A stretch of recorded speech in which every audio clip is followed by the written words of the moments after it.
আমাকে যদি কেউ জিজ্ঞাসা করে যে ভাই আমি কিসের প্রিপারেশন নিব, আমি ডিরেক্ট উত্তর দেই ইটস আপ টু ইউ। কারণ তুমি কি হবা সেটা তো তোমার উপরে ডিপেন্ড করতেছে, তাই না? মানে তোমার ডিসিশন তো অন্য কেউ নিবে না। সো তারপরও অ্যাজ এ বড় ভাই আমি তোমাকে কিছু অ্যাডভাইস দিতে চাচ্ছি আর কি। সো প্রথম কথা, 4 তারিখ তোমাদের মানে 4 তারিখ তোমাদের পরীক্ষা শেষ। এরপরে আমরা যদি প্র্যাকটিক্যাল চিন্তা করি তাহলে হচ্ছে 15 তারিখের মতো যাবে, তাই তো? সো 15 তারিখের আগ থেকেই কিন্তু তোমাকে ডিসাইড করে ফেলতে হবে। সো আমরা যদি টাইম চিন্তা করি, ডেডলাইন চিন্তা করি, ডেডলাইন হচ্ছে আমাদের 15 তারিখ। 15 তারিখের আগেই সব ডিসাইড করে ফেলবা যে কিসের প্রিপারেশন নিবা। সো আমাদের কাছে, আমরা যদি বাঙালি, আমার বাঙালিদের অপশানই দুইটা, একটা হচ্ছে হয় ডাক্তার হবো না হয় ইঞ্জিনিয়ার হবো, মানে মেডিকেলে পড়বো না হয় ইঞ্জিনিয়ারিং ভার্সিটিতে পড়বো, এমনই তো।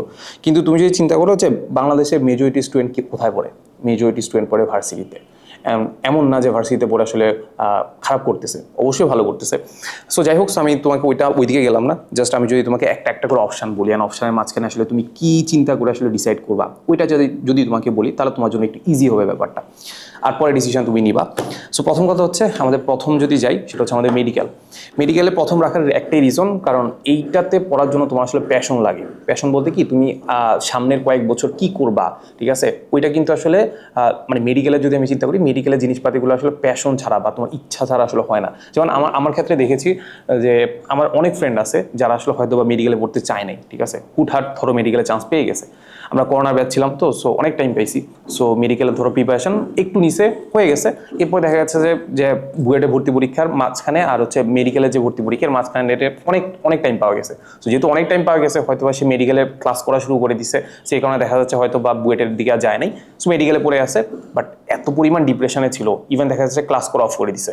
ইভেন আমিও আমার যদি কথা বলি, আমি মেডিকেলে হচ্ছে 20-21 সেশনে 598তম হয়েছিলাম। অ্যান্ড 98তম হয়ে হচ্ছে সরারদিতে ভর্তি ছিলাম।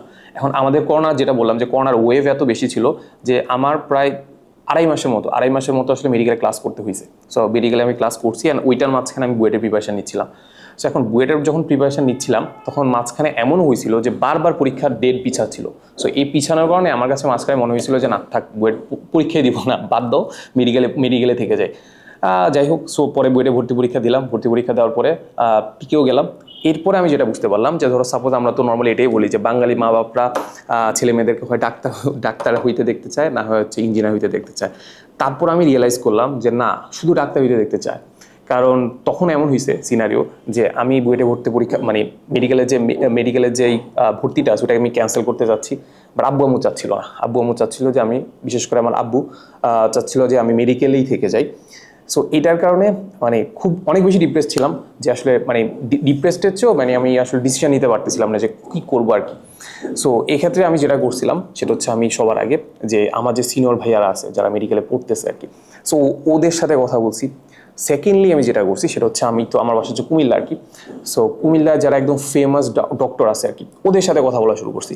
কারণ নর্মালি দেখবা যে এমন টাইমে আসলে যে হয়তো বা সে বুয়েটেরও না, বুয়েট না বাদ দিলাম, ইঞ্জিনিয়ারিং কোনো সেক্টরের না, সে আসলে মেডিকেল সেক্টরেরও না, ও দেখবে তোমাকে অ্যাডভাইস দেওয়া শুরু করছে। ইভেন দেখা যাচ্ছে ও মেট্রিক পাসও করে না, তারপরে তোমাকে অ্যাডভাইস দেওয়া শুরু করে দিচ্ছে।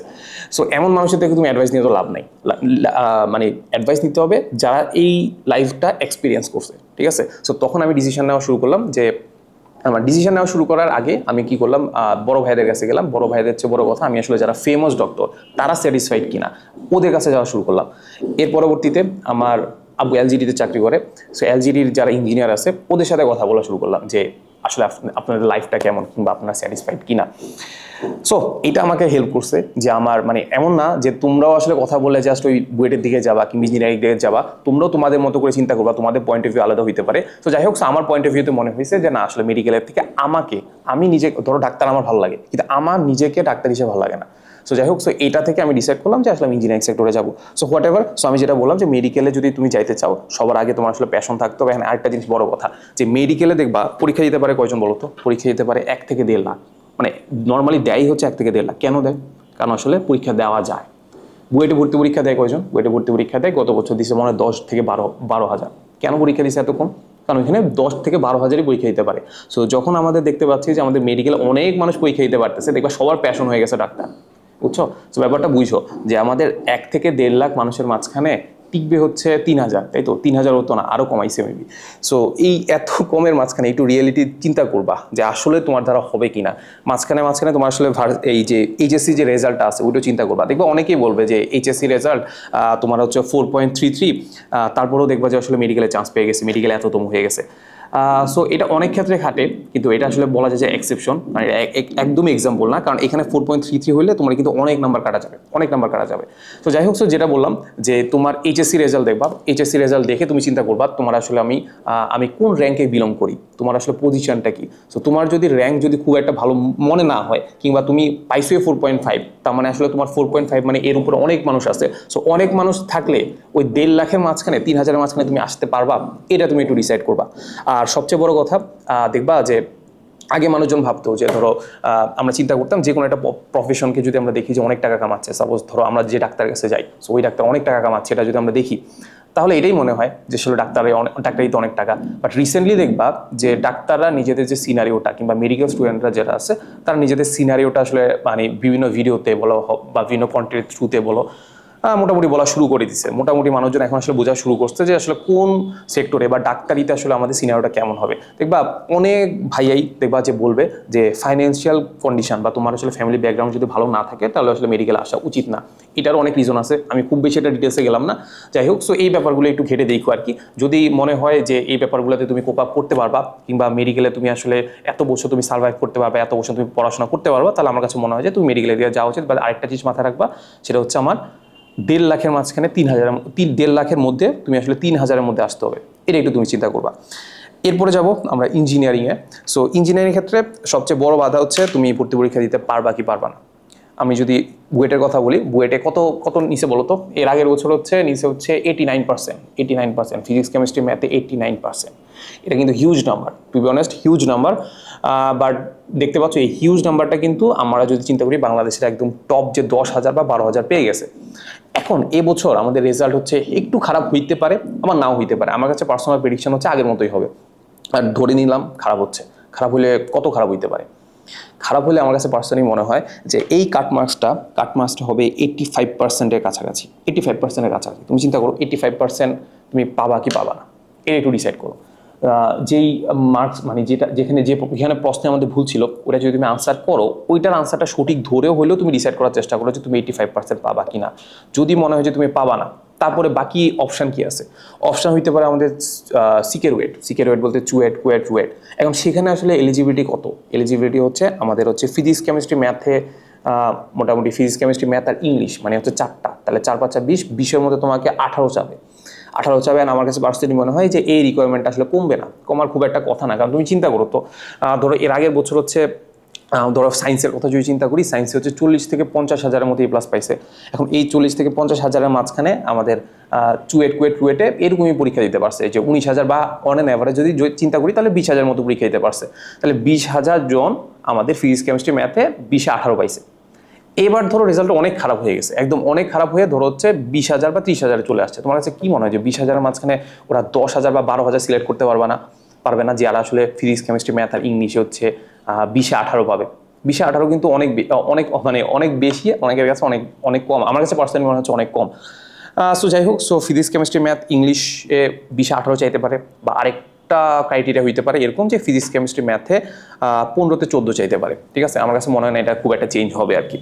সো যাই হোক, সো ফিজিক্স কেমিস্ট্রি ম্যাথে 15-তে যদি মনে হয় যে তোমার 14 থাকবে, আর হচ্ছে ইংলিশে যদি তোমার মনে হয় যে তোমার A থাকবে, তাহলে আমার কাছে পার্সোনালি মনে হয় তুমি ইঞ্জিনিয়ারিং প্রিপারেশন নিতে পারো। আর আরেকটা বড় জিনিস হচ্ছে যে এখন অনেকে দেখা যাচ্ছে যে এইচএসসিতে যেই প্রশ্নটা আসলে ভুল গেছে, ঠিক আছে, যেটা ভুল গেছে, প্রশ্নে যেটা ভুল ছিল সেটা তুমি আনসার করতে গেছো, এরপর কেটে দিছে অন্য একটা আনসার করছো, তাহলে তুমি এখানে অটোমার্কস পাওয়ার সম্ভাবনা নাই বললেই চলে, তাই তো? এখন এটা তোমার সাথে আসলে জাস্টিফাইড না, তারপরও মানে সব কিছু তো আসলে ফেয়ার হবে না। তো যাই হোক, সো তোমার মনে হচ্ছে যে তুমি আসলে এই কারণে তুমি রেজাল্ট খারাপ করতে পারো, এই কারণে হয়তোবা তুমি 85% পাবা না, হয়তোবা তুমি ফিজিক্স কেমিস্ট্রি ম্যাথ ইংলিশে হচ্ছে 20-এ 18 পাবা না, হয়তোবা তুমি ফিজিক্স কেমিস্ট্রি ম্যাথে 15-তে 14 পাবা না। বাট তোমার কনফিডেন্স আছে যে তুমি আসলে ভালো পরীক্ষা দিতে পারতা, তোমার কনফিডেন্স আছে যে তুমি আসলে মোটামুটি বাংলাদেশের টপ মানে 10,000-এর মধ্যে তুমি থাকবা, ঠিক আছে? তুমি ভালো স্টুডেন্ট ছিলা, তুমি কলেজে ভালো স্টুডেন্ট ছিলা, তোমার আসলে মোটামুটি একটা ভালো টার্গেট ছিল।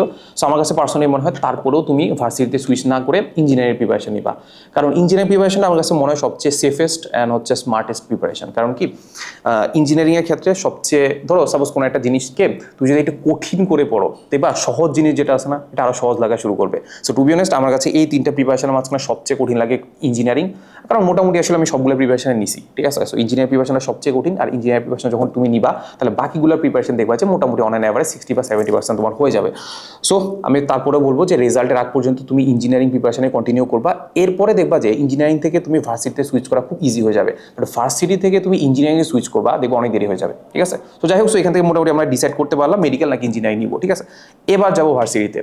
লাস্টলি সবাই ভার্সিটি প্রিপারেশন নিবে। আমি যারা মেডিকেলে পড়তেছে তারাও ব্যাকআপ হিসেবে ভার্সিটি প্রিপারেশন নিবে, যারা ইঞ্জিনিয়ারিং প্রিপারেশন নিচ্ছে তারা ইঞ্জিনিয়ারিং প্রিপারেশনের মধ্যে ভার্সিটি প্রিপারেশন আসলে রয়ে যায়। এর মাঝখানে এক্সট্রা করে তোমার হয়তো বাংলা, ইংলিশ আর হচ্ছে বায়োলজি, আমরা নর্মালি বায়োলজি দেখাই, সো বায়োলজিটা নিয়ে আসতে হবে। সো আমরা যদি চিন্তা করি যে আমাদের কোর্সের কথা, আমরা হচ্ছে আমাদের যে হালকেনস্টাইন ইঞ্জিনিয়ারিং কোর্স আছে, ইঞ্জিনিয়ারিং কোর্সের মধ্যে আমরা ভার্সিটির যে বায়োলজি ক্লাসগুলো সেগুলো কিন্তু আমরা ইনক্লুড করে দিই।